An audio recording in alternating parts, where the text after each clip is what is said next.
தடைகளை தாண்டி வளர்ச்சியை நோக்கி 2024-25 நிதியாண்டிற்கான தமிழ்நாடு அரசின் நிதிநிலை அறிக்கை. சமத்துவ நோக்கில் மகளிர் நலம். கலைஞர் மகளிர் உரிமை திட்டம். 1,15,00,000 குடும்பங்களுக்கான ரூபாய் 13,720 கோடி நிதி ஒதுக்கீடு. சென்னை மெரினா கடற்கரையில் கட்டப்பட்டுள்ள கருணாநிதி நினைவிடத்தை முதலமைச்சர் மு.க. ஸ்டாலின் சற்று நேரத்தில் திறந்து வைக்க உள்ளார். இது தொடர்பான கூடுதல் விவரங்களை செய்தியாளர் ரமேஷிடம் கேட்கலாம். ரமேஷ், சட்டமன்றத்தில் நேரடியாகவே எதிர்க்கட்சிகளாக இருக்கட்டும், தோழமை கட்சிகள், கூட்டணி கட்சிகளுக்கெல்லாம் அவர் அழைப்பு விடுத்திருந்தார். இப்போது இந்த நிகழ்ச்சிக்கு யாரெல்லாம் வந்திருக்காங்க? ஓய்வெடுக்காமல் உழைத்தவர் இங்கு ஓய்வெடுத்துக் கொண்டிருக்கிறார் என்ற வாசகத்துடன் அந்த வாசகத்தை பார்க்கலாம். ஓய்வெடுக்காமல் உழைத்தவர் இங்கே உறங்கிக் கொண்டிருக்கிறார் என்ற வாசகத்துடன் கலைஞர் நினைவிடம் என்பது இன்னும் சிறிது நேரத்தில் தமிழக முதலமைச்சரால் திறந்து வைக்கப்படுகிறது. வியட்நாம் நாட்டிலிருந்தும் அதே போல ராஜஸ்தானிலிருந்தும் வெண்மை நிறத்தில் இந்த பளிங்கு கற்கள் வரவழைக்கப்பட்டு இங்க பிரம்மாண்டமாக காட்சியளிக்கிறது. இதிலே பேசுவதற்கு நிறைய விஷயங்கள், குறிப்பா பாத்தீங்கன்னா இங்க மெட்ரோ ரயில் சுரங்கப்பாதை மாதிரி ஒரு இடம் இருக்கு. நம்மளுடைய ஒளிப்பதிவாளர் வச்சு உங்களுக்கு காட்சிப்படுத்துறாரு.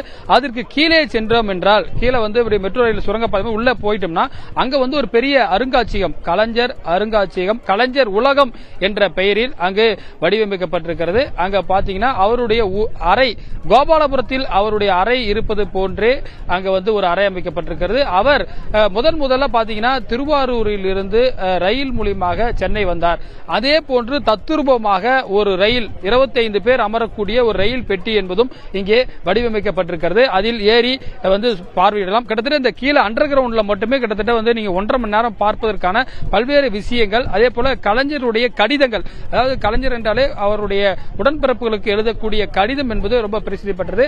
அந்த கடிதங்கள் எல்லாம் கூட இங்க வைக்கப்பட்டிருக்கு. முதன்முறையாக நீங்க 2 பரிமாணம், முப்பரிமாணத்தை கேள்விப்பட்டிருப்பீர்கள். 7 பரிமாணங்களை கொண்ட ஒரு வித்தியாசமான ஒரு கண்ணை கவரும் நிகழ்ச்சிக்கும் இங்கு ஏற்பாடு செய்யப்பட்டிருக்கிறது. இங்க பார்க்கலாம், முதல் பகுதியில் கலைஞருக்கான ஒரு சிலை இருக்கிறது. அந்த சிலையை தான் முதலமைச்சர் திறந்து வைக்கிறார். அது மட்டும் இல்லாமல் புதுப்பிக்கப்பட்ட அறிஞர் அண்ணாவுடைய நினைவிடமும் அருகிலே இருக்கிறது.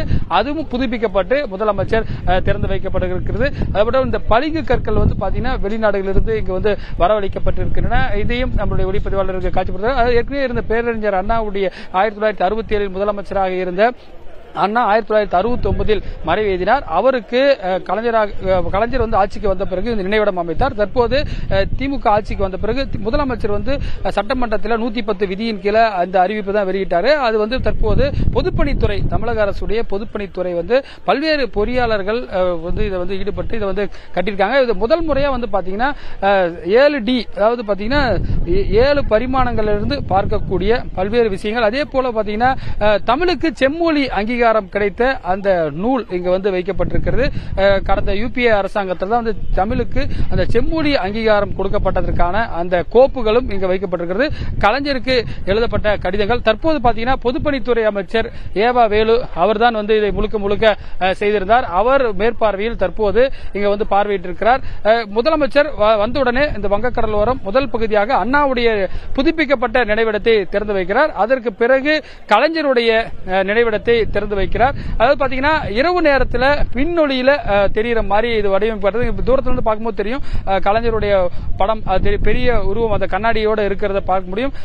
லேசர் விளக்குகள் பயன்படுத்தப்பட்டிருக்கின்றன. வெண்மை நிறத்தில் காட்சி அளிக்கும். அதாவது பாத்தீங்கன்னா இது சூரிய கதிர்களோட உட்பகுதி போன்று இது வடிவமைச்சிருக்கிறதாக இங்க இருக்கக்கூடிய கட்டுமான பொறியாளர்கள் நம்ம கேட்கும்போது சொல்றாங்க.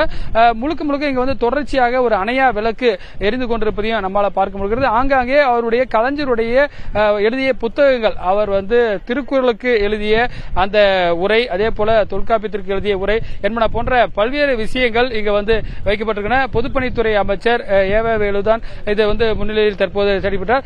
தற்போது அவர் இங்க பார்வையிட்டுக் கொண்டிருக்கிறார். அவரோடும் கேட்கலாம். சார் வணக்கம். சார், இன்றைக்கு முதலமைச்சர் திறந்து வைக்க இருக்கிறார். அதை பத்தி 2 லைன் சொல்லலாம் சார். சார், முதலமைச்சர் திறந்து வைக்கிறார், அதை பத்தி உங்க 2 லைன். முதலமைச்சர் தான் திறந்து வைக்கிறார், நீங்களே சொல்லிட்டீங்களே. அதனால இது ஒரு சிறப்பான நிகழ்ச்சி. ஏன் இந்தியாவே எதிர்பார்த்து கொண்டிருக்கிற நிகழ்ச்சி. எங்களெல்லாம் வளர்த்தெடுத்த அண்ணன் கலைஞர் இங்கே துயில் கொண்டிருக்கிற இந்த இடத்துல அவருடைய திருவுருவ சிலையும் திறந்து வைத்து அவர் துயில் கொண்டிருக்கிற இடத்துல மலரஞ்சல் வந்து இன்னும் ஒரு அரை மணி நேரத்தில் வரப்போறாரு. இதெல்லாம் முறையா எல்லாம் சரியா அந்த இடத்துல எல்லாம் சரியா இருக்குதா அப்படின்னு பொதுப்பணித்துறையின் சார்பாக எல்லாம் பார்க்கறதுக்காக கலைஞர் உலகம் என்ற பெயரில் பல்வேறு விஷயங்கள், கலைஞர் வந்து திருவாரூர்ல வந்த ரயில் போன்ற தத்ரூபமான காட்சிகள் 7 பரிமாணத்தில் பல்வேறு விஷயங்கள் இருக்குது. அதை பத்தி 2 லைன் சொல்லாங்க. அதான் 7ன்றதை விட எனக்கு தெரிஞ்சு வேர்ல்டுல அது மாதிரி வந்து எதுவும் கிடையாது. இதெல்லாம் முழுக்க முழுக்க மாண்பு முதலமைச்சர் அவர்களுடைய இதைதான் செய்ய வேண்டும் என்று திட்டமிடப்பட்டு அவர் எங்களுக்கு துறைக்கு ஆணையிட்டு இருக்கிறாரோ இந்த திட்டமிடத்தை நாங்கள் செயல்படுத்தி இருக்கிறோம். அதிலே ஒன்று நீங்கள் சொல்லுகிற இந்த திருவாரூரிலிருந்து சென்னை நோக்கி இந்த ரயில் பயணம் என்பது. கலைஞருக்கு கடிதம் ரொம்ப முக்கியம் சார். அது கடிதம் பத்தி 2 லைன். கலைஞருடைய கடிதம் கூட இருக்குன்னு சொல்றாங்க. உடன்பிறப்புகளுக்கு எழுதக்கூடிய கடிதம் இல்ல, அது வந்து தலைவர் கலைஞர் அவர்கள் வந்து அந்த செம்மொழி என்கிற அந்தஸ்து வந்து அவர் கலைஞரால் தான் இந்த நிறைவேற்றப்பட்டதுன்னு அன்னை சோனியா காந்தி அவர்கள் எழுதியிருந்தாங்க. அவர் முரசொலியில் உடன்பிறப்புக்கு கடிதம் எழுதுகிற பொழுது நான் உறங்குகிற இடத்துல வந்து அந்த கடிதத்தை வைக்கணும்னு சொல்லியிருந்தாங்க. அது முதலமைச்சர் அவர்கள் ரொம்ப கவனமாக அதை எடுத்துக்கொண்டு அந்த கடிதத்தை வைக்கணும்னு சொன்னாங்க.